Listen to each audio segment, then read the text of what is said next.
ಡೆಬೋರ ಇಸ್ರಾಯೇಲರ ತಾಯಿ ಮತ್ತು ನ್ಯಾಯಾಧೀಶರು. ಪ್ರಭು ಕ್ರಿಸ್ತ ಯೇಸುವಿನಲ್ಲಿ ನನ್ನ ಪ್ರೀತಿಯ ಸಹೋದರ ಸಹೋದರಿಯರೇ ಹಾಗೂ ನನ್ನೊಲವಿನ ಪ್ರೀತಿಯ ಸ್ನೇಹಿತರೆ, ಡೆಬೋರಳ ಜೀವನ ಚರಿತ್ರೆ ನ್ಯಾಯಸ್ಥಾಪಕರುಗಳ ಗ್ರಂಥ 4ನೇ ಅಧ್ಯಾಯ ಮತ್ತು 5ನೇ ಅಧ್ಯಾಯಗಳಲ್ಲಿ ಕಂಡುಬರುತ್ತದೆ. ಇಸ್ರಾಯೇಲರ ಇತಿಹಾಸದಲ್ಲಿ ಡೆಬೋರಳು ಒಬ್ಬ ಪ್ರವಾದಿನಿ, ಡೆಬೋರಳು ಒಬ್ಬಳು ನ್ಯಾಯಾಧೀಶಳು, ಡೆಬೋರಳು ವಿಮೋಚಕಿಯಾಗಿ ಗುರುತಿಸಲ್ಪಟ್ಟಿದ್ದಾಳೆ. ಇಸ್ರಾಯೇಲರು ಕಾನಾನ್ ದೇಶವನ್ನ ಸೇರಿದ ಮೇಲೆ ಯೆಹೋಶುವನ ಮರಣದ ನಂತರ ಅನೇಕ ಪ್ರದೇಶಗಳಲ್ಲಿ ಇಸ್ರಾಯೇಲರು ವಾಸಿಸಲು ತೊಡಗಿದರು. ಆಗ ಇಸ್ರಾಯೇಲ್ ಜನರಿಗೆ ಯಾವ ಅರಸರಾಗಲಿ, ರಾಜರುಗಳಾಗಲಿ, ಪ್ರವಾದಿಗಳಾಗಲಿ ಇರಲಿಲ್ಲ. ಆಗ ಕೇವಲ ಇಸ್ರಾಯೇಲರಿಗೆ ಇದ್ದದ್ದು ನ್ಯಾಯಸ್ಥಾಪಕರುಗಳು ಮಾತ್ರ. ಅನೇಕ ನ್ಯಾಯಸ್ಥಾಪಕರುಗಳು ಇಸ್ರಾಯೇಲನ್ನ ಮುನ್ನಡೆಸುವಂತಹ ಸಮಯವಾಗಿತ್ತು.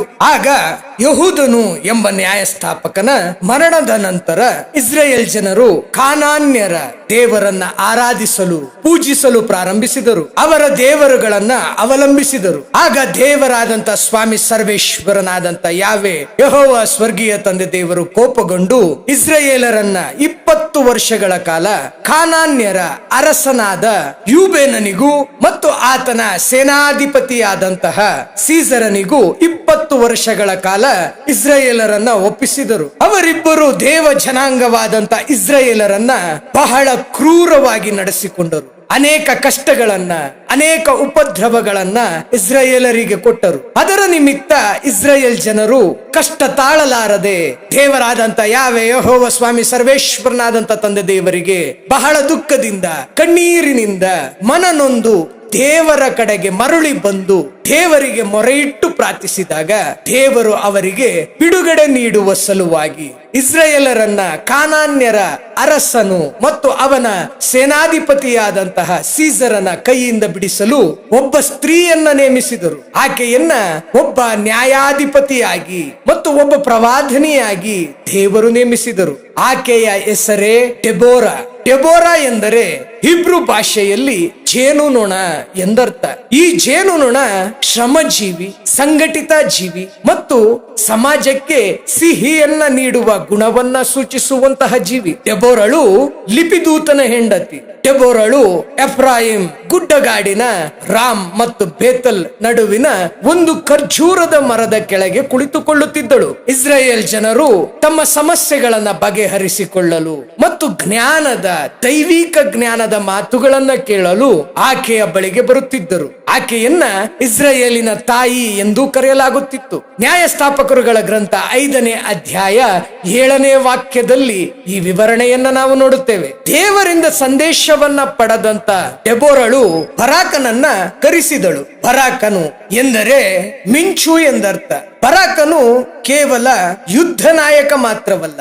ಬೈಬಲ್ ಶ್ರೀ ಗ್ರಂಥ ಹೊಸ ಒಡಂಬಡಿಕೆಯಲ್ಲಿ ಇಬ್ರಿಯರಿಗೆ ಬರೆದಂತ ಪತ್ರಿಕೆ 11ನೇ ಅಧ್ಯಾಯ 32ನೇ ವಾಕ್ಯದಲ್ಲಿ ಬರಾಕನನ್ನು ಅವನನ್ನು ನಂಬಿಕೆಯ ವೀರರಲ್ಲಿ ಒಬ್ಬನು ಎಂದು ಹೆಸರಿಡಲಾಗಿದೆ. ಬರಾಕನು ಒಬ್ಬ ಧೈರ್ಯಶಾಲಿ ಯೋಧನಾಗಿದ್ದನು. ಸಂಪೂರ್ಣವಾಗಿ ದೇವರ ವಾಕ್ಯ ಮತ್ತು ಡೆಬೋರಳ ಮಾರ್ಗದರ್ಶನದ ಮೇಲೆ ಅವಲಂಬಿತನಾಗಿದ್ದನು. ಈ ಬರಾಕನನ್ನು ಡೆಬೋರಳು ಕರೆಸಿ ಹೀಗೆಂದು ನುಡಿದಳು, ನೀನು ತಾಬೂರ್ ಬೆಟ್ಟಕ್ಕೆ 10,000 ಸೈನಿಕರೊಂದಿಗೆ ಹೋಗು, ದೇವರು ಸೀಸರನನ್ನ ನಿನ್ನ ಕೈಗೆ ಒಪ್ಪಿಸುವರು ಎಂದಳು.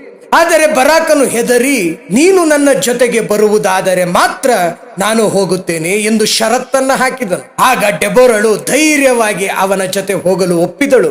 ಆದರೆ ಈ ಜಯದ ಗೌರವ ನಿನಗೆ ಸಿಗುವುದಿಲ್ಲ, ದೇವರು ಸೀಸರನನ್ನ ಒಬ್ಬ ಹೆಂಗಸಿನ ಕೈಗೆ ಒಪ್ಪಿಸುವರು ಎಂದು ಡೆಬೋರಳು ಪ್ರವಾದನೆಯನ್ನ ನುಡಿದಳು, ಮುನ್ಸೂಚಿಸಿದಳು. ಅದರಂತೆಯೇ ಕಿಶೋನ್ ನದಿಯ ಬಳಿ ಭೀಕರ ಯುದ್ಧ ನಡೆಯಿತು.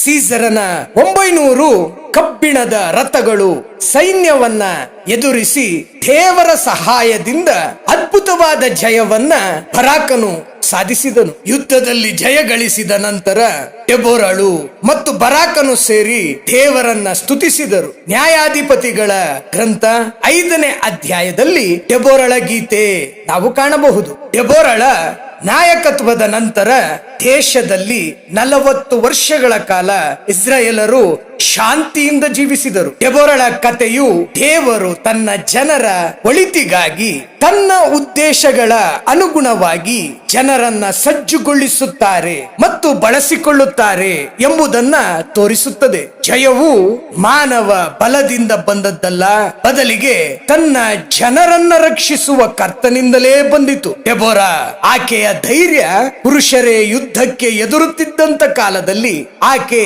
ಮುಂಚೂಣಿಯಲ್ಲಿ ನಿಂತು ಇಸ್ರಾಯೇಲರನ್ನ ಮುನ್ನಡೆಸಿದಳು. ಡೆಬೋರಳ ದೈವಿಕ ಅವಲಂಬನೆ ಆಕೆ ತನ್ನ ಶಕ್ತಿಯ ಮೇಲೆ ಅಲ್ಲ, ದೇವರ ವಾಕ್ಯದ ಮೇಲೆ ನಂಬಿಕೆ ಇಟ್ಟಿದ್ದಳು. ಡೆಬೋರಾ ಗೌರವಕ್ಕಿಂತ ಸೇವೆಯೇ ಮುಖ್ಯ. ಆಕೆ ತನ್ನ ಹೆಸರು ಬರಬೇಕೆಂದು ಬಯಸಲಿಲ್ಲ, ಬದಲಿಗೆ ಇಸ್ರಾಯೇಲರಿಗೆ ದೇಶಕ್ಕೆ ಬಿಡುಗಡೆ ಸಿಗಬೇಕೆಂದು ಶ್ರಮಿಸಿದಳು. ಬೈಬಲ್ ಶ್ರೀ ಗ್ರಂಥದಲ್ಲಿ ಮಹಿಳೆಯೊಬ್ಬಳು ಇಡೀ ರಾಷ್ಟ್ರಕ್ಕೆ ರಾಜಕೀಯ ಮತ್ತು ಆಧ್ಯಾತ್ಮಿಕ ನಾಯಕತ್ವ ನೀಡಿದ ಅದ್ಭುತ ಉದಾಹರಣೆ ಡೆಬೋರಾ. ಇಡೀ ರಾಷ್ಟ್ರಕ್ಕೆ ಒಬ್ಬ ತಾಯಂತೆ ದಾರಿದೀಪವಾಗಿದ್ದಳು. ಇಸ್ರಾಯೇಲಿನ ತಾಯಿ ಮತ್ತು ನ್ಯಾಯಾಧೀಶಳು ಡೆಬೋರಾ. ಪ್ರಾರ್ಥಿಸೋಣವೇ. ಪ್ರಭುವೇ, ಡೆಬೋರಾಳು ಕತ್ತಲೆಯ ಕಾಲದಲ್ಲಿ ಧೈರ್ಯದಿಂದ ಎದ್ದು ನಿಂತಂತೆ ನಮ್ಮ ಜೀವನದ ಕಷ್ಟದ ಸಮಯದಲ್ಲಿ ನಿಮ್ಮ ಮೇಲೆ ಸಂಪೂರ್ಣ ನಂಬಿಕೆ ಇಟ್ಟು ಮುನ್ನಡೆಯಲು ನಮಗೆ ಬಲವನ್ನ ನೀಡಿರಿ ಸ್ವಾಮಿ ಯೇಸು. ಅಂತಿಮವಾಗಿ ಜಯವು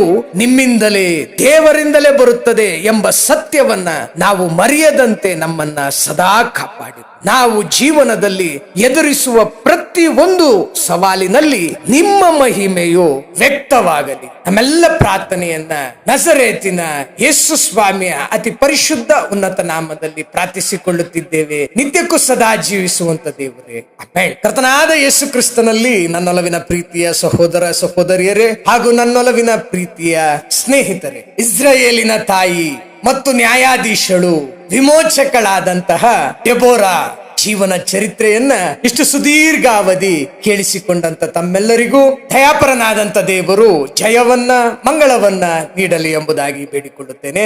ಜಯ ಯೇಸು ಕ್ರಿಸ್ತ. ಆಮೆನ್.